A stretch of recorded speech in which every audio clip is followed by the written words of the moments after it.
चलिए तो आज के वीडियो के माध्यम से हम जानेंगे क्लास 10 में जो भी बच्चे आप लोग पढ़ रहे हो या फिर एग्जाम देने वाले हो 2024 का उस उनके लिए है चैप्टर नंबर 1 रियल नंबर है ना।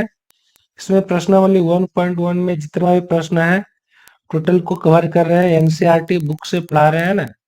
तो आप इसको ध्यान रखो, एनसीईआरटी बुक से चैप्टर 1.1 में पहला में करा निम्नलिखित संख्याओं के अभाज्य गुणनखंडों के गुणनफल के रूप में व्यक्त करना है।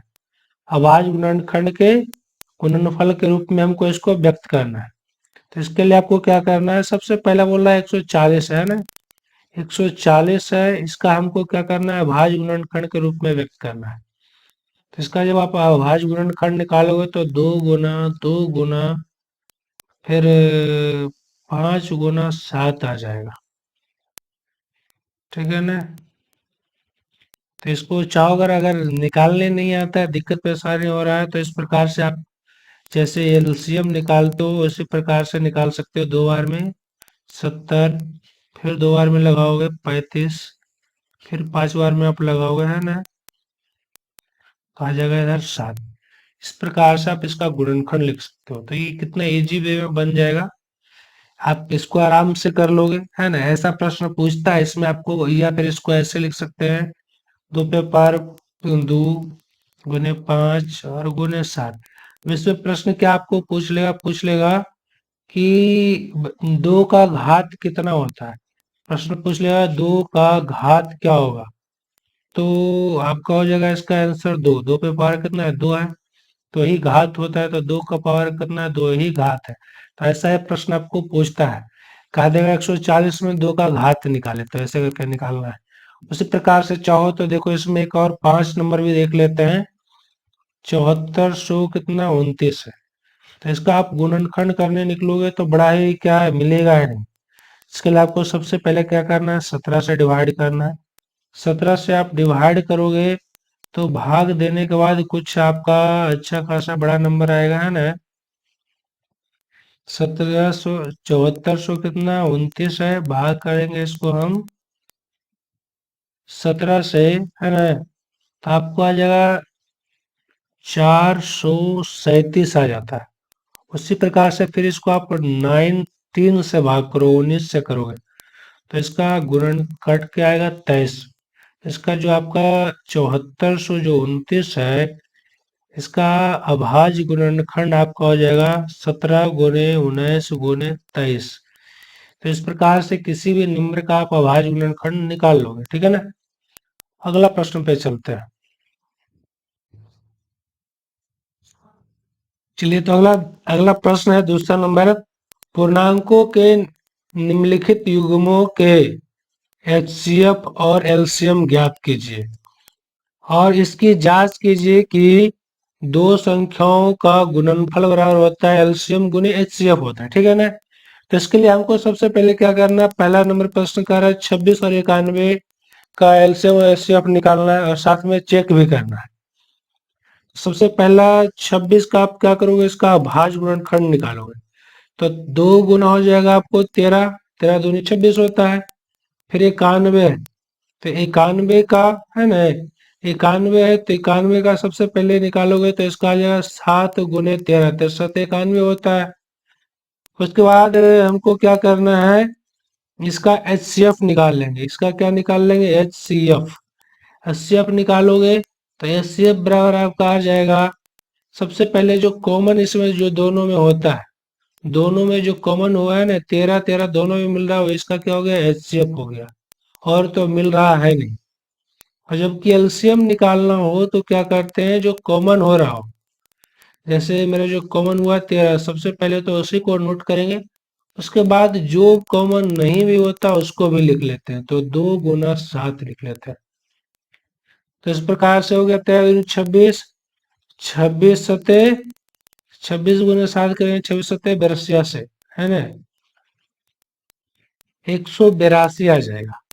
उसके बाद अब देखिए हमको इसका एचसीएफ आ गया और इसका एलसीएम भी आ गया है।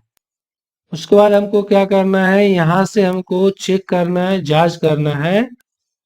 जांच आपको करना है कि अगर दो संख्या है ना, दो संख्याओं का गुणनफल, दो संख्याओं का गुणनफल अगर आपको लाना है एलसीएम गुने एचसीएफ के बराबर लाना है, ये आ रहा है तब तो सही है, अदरवाइज क्या है वो गलत है।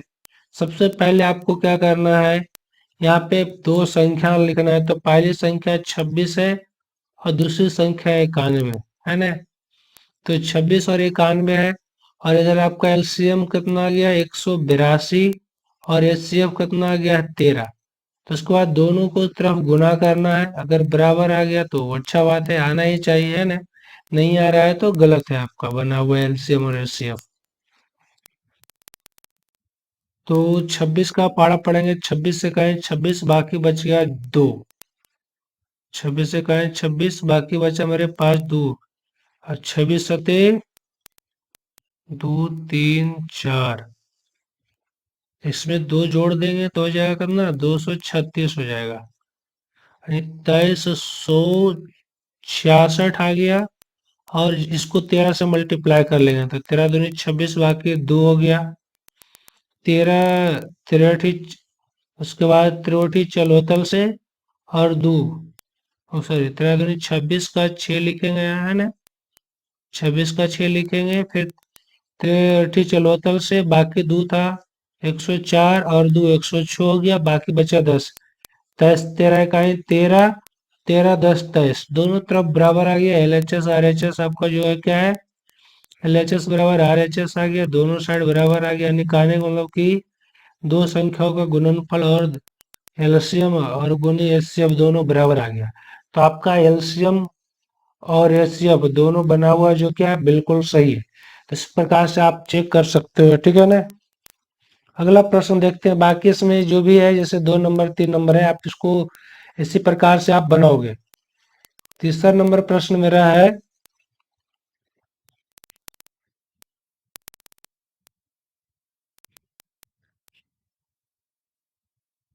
तीसरा नंबर प्रश्न कह रहा है कि अभाज्य गुणनखंड, अभाज्य गुणनखंड विधि द्वारा निम्नलिखित पूर्णांक का एचसीएफ और एलसीएम ज्ञात करना है।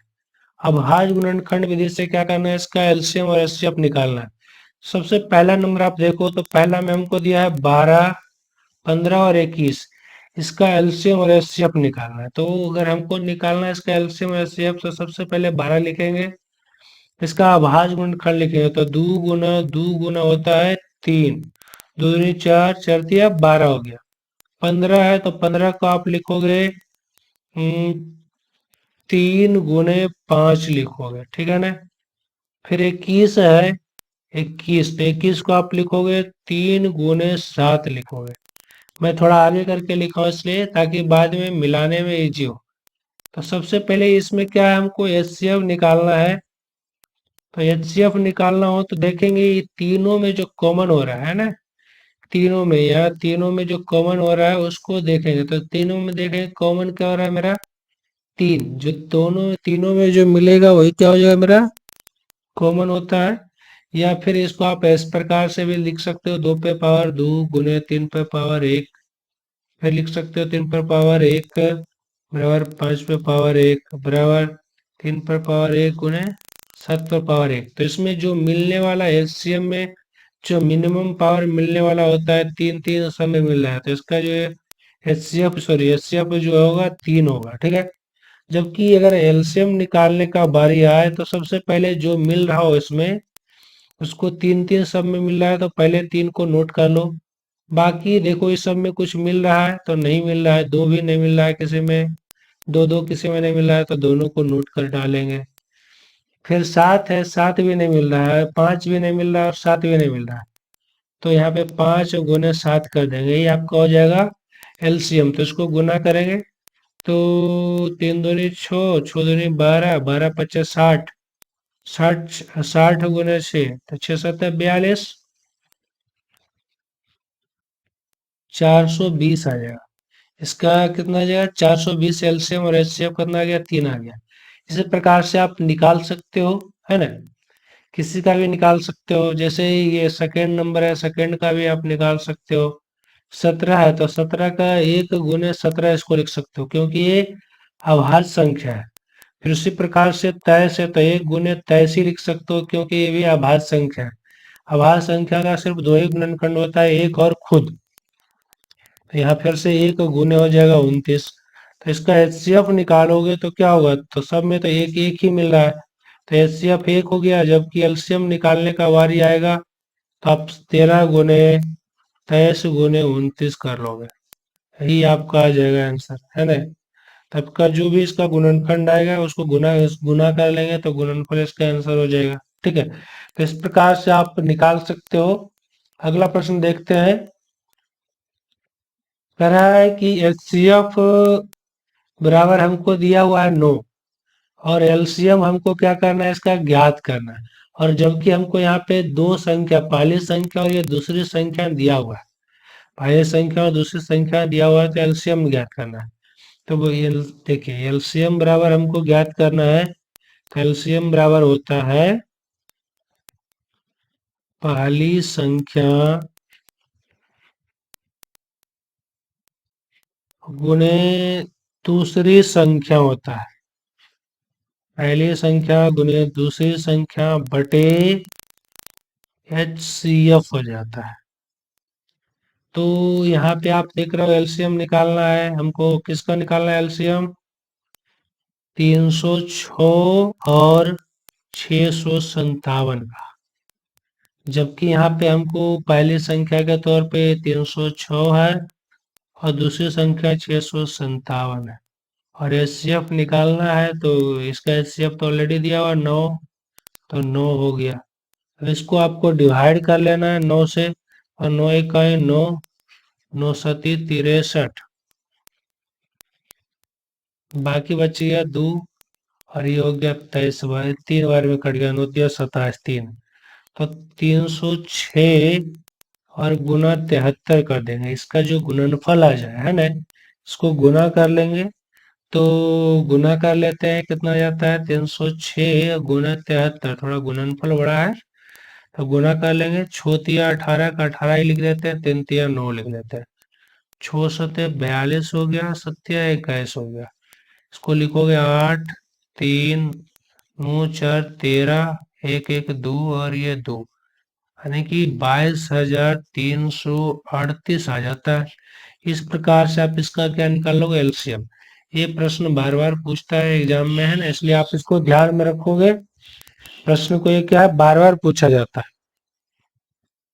अब कह रहा है जांच कीजिए कि क्या किसी प्राकृत संख्या n के लिए 6 पे पावर n का अंक जो है 0 पर समाप्त हो सकती है, ये हमको जांच करना है। तो यहाँ पे आपको क्या करना है, हमको कह रहा है जो संख्या हमको दिया हुआ है 6 पे पावर n का इकाई, इनका जो है इकाई अंक, है ना, इकाई अंक हमको कह रहा है 0 पर समाप्त हो सकती है ना, ऐसा हमको कह रहा है कि ये हो सकता है या नहीं, हमको बताना है, होगा या नहीं होगा ये बताना है, ठीक है ना। तो सबसे पहले इसके लिए क्या करेंगे, मान लेंगे हम, माना कि माना कि a बराबर 6 पे पावर n है, ठीक है। और जहां हम लिख देंगे जो है n जो है मेरा, n क्या है, प्राकृत संख्या है, नेचुरल नंबर है।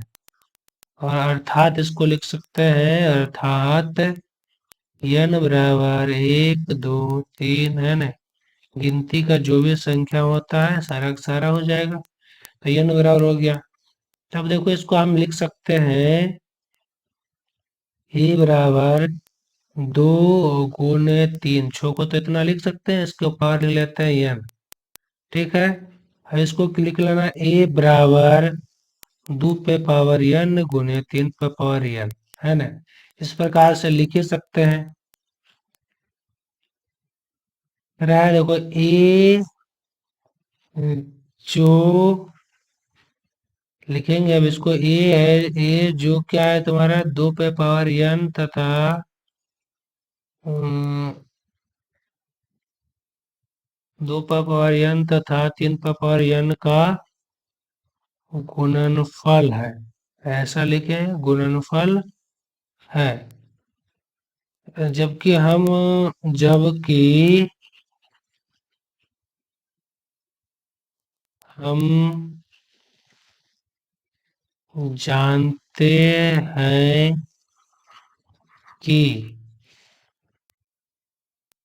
जानते हैं कि जब 2 पे पावर n तथा 5 पे पावर n के धनात्मक धनात्मक घात के गुणनफल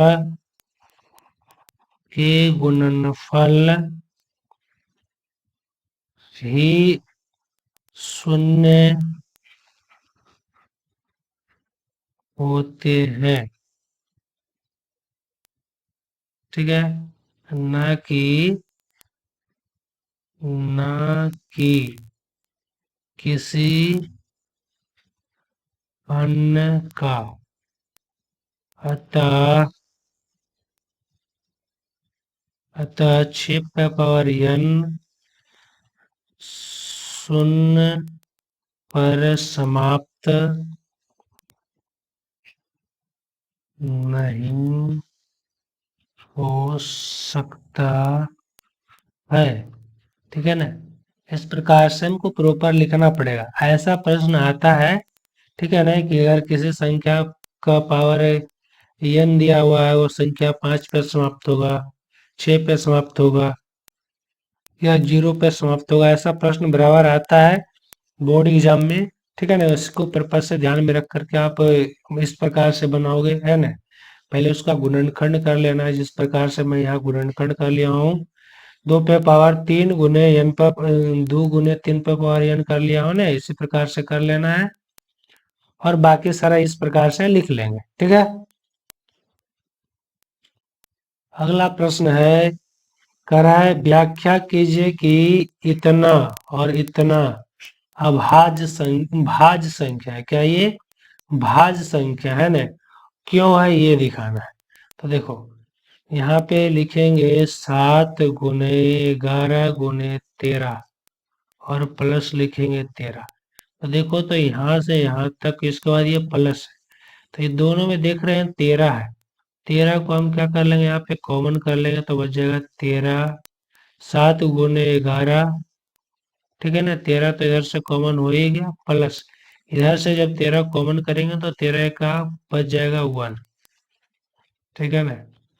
तो इसको देखो ये हो गया 13 और गुना 11 सते 77 प्लस 1। इसको लिखेंगे 13 गुने, अब लिखेंगे 78। देखो तो 13 गुने 78 है, तो 78 को क्या लिख सकते हैं आप, 2 गुना 3 गुना 13, इस प्रकार से लिख सकते हैं। 3 दूनी 6, 6 गुने 13 करें तो 78 आ जाएगा। तो आप देख सकते हो कि अगर कोई भी भाज्य संख्या होगा, कोई भी भाज्य संख्या होगा तो उसका मैक्स 2 से अधिक गुणनखंड होता है। ठीक है ना। लिखेंगे अतः 7 गुने 11 गुने 13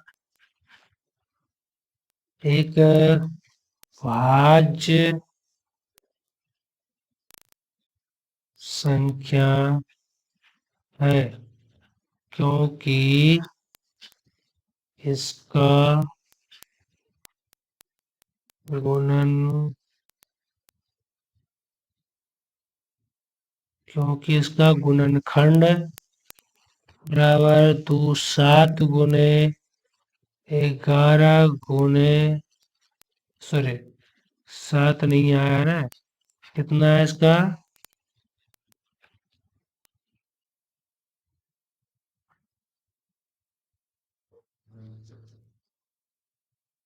कितना आ गया है? 2 गुना 3 गुना 13 गुना 13 है। तो इस प्रकार से ये क्या है? एक भाज्य संख्या अभाज्य संख्या न होकर के ये क्या होगा? भाज्य संख्या होगा। उसी प्रकार से आप इसका भी निकाल लोगे। 7 गुना 6 गुना 5 गुना 3 गुना 1 और जोड़ 5 है, सॉरी 2 गुना 1 है ना? 2 गुना 1 है ना? ये भी बहुत सारा दे दिया है, लंबा चौड़ा है ना? तो इसमें आप देखोगे क्या है कि 7 गुना 6 गुना 5 गुना 4 गुना 2 गुना 1 और +5 दिया हुआ है। तो इतना दूर तो 1 हो गया, जबकि ये प्लस से अलग हो गया है। तो यहाँ से फिर से कॉमन कर लेंगे हम 5। कॉमन 5 करेंगे तो 7 गुना 6 गुना 4 गुना 3 गुना 2 गुना 1 बच जाएगा और प्लस प्लस ये 5 का 1 हो जाएगा। तो इसको आप गुना करोगे 6 7 42, 42 गुने 4 है ना? इस प्रकार से गुना करेंगे तो इसका गुणनफल आ जाएगा 5 गुने कितना हो जाएगा ये? छो छो छक 36, 36 छक 44, 144। 144 गुने 7 कर लोगे 28, 28 2 30, बाकी बचा 3, 7 3 10, 1008 और +1, 1009 आ गया है ना? तो यहाँ पे आ जाएगा आपको 5 गुना 1009 आ जाएगा। इसका आप गुणनखंड करोगे तो 5 गुना 109, 1009 और गुना 1 भी कर सकते हैं। तो यहाँ पे आप देख रहे हैं इसका 3 गुणनखंड आ रहा है ना? इस वजह से क्या होगा, एक ये भाज्य संख्या हो जाएगा। अतः लिख देंगे, अतः यह एक भाज्य संख्या है। ठीक है ना? इस प्रकार से आप लिख सकते हो। ठीक है? बाकी सारा इसका मटेरियल लिख दिया हूँ मैं इधर। इसी प्रकार से इसको लिख लेंगे, है ना? देखिए 7वां नंबर में कह रहा है किसी खेल के मैदान के चारों ओर एक वृत्ताकार पथ है। इस पथ के मैदान का एक चक्कर लगाने में सोनिया को 18 मिनट का समय लगता है ना? जबकि इसी मैदान के एक चक्कर लगाने में रवि को 12 मिनट समय लगता है। तो मान लीजिए कि दोनों एक ही स्थान और एक ही समय पर चलना प्रारंभ करके एक ही दिशा में चलते हैं, तो कितने समय बाद पुनः वो प्रारंभिक स्थान पे मिलेंगे, है ना? तो इसका एक वृत्ताकार मैदान बना लेता हूँ। यहाँ से क्या है, दोनों चलना शुरू करता है। ये मेरा रवि हो गया, ये हो गया सोनिया, है ना? रवि 12 मिनट का समय लेता है, जबकि सोनिया है जो 18 मिनट का समय लेती है ना? दोनों। तो दोनों कितना समय बाद फिर इसी बिंदु पे आके मिलेगा, और है ना? तो इसके लिए क्या करना है कि दोनों का भाज्य गुणनखंड कर लेंगे, है ना? तो ये आपका 18 है तो 18 का करेंगे तो 2 गुना 3 गुना 3 हो जाएगा, और जबकि 12 का आपका हो जाएगा 2 गुना 2 गुना 3, है ना? तो इसका एलसीएम फाइंड आउट कर लेना है। तो जो इसमें पहले मिलता है उसको लिख लेंगे, 2 2 मिल रहा है 2 को लिख लिए, 3 3 ऊपर नीचे दोनों मिल रहा है 3 लिख लिए, जो नहीं मिल रहा है उसको भी लिख लेगा। तो 3 नहीं मिल रहा है और 2 भी नहीं मिल रहा है। इसको गुना करेंगे, 3 दूनी छो छोती है 18, 18 दूनी 36, 36 मिनट। कितना? 36 मिनट बाद मिलेगा। तो लिखेंगे रवि तथा सोनिया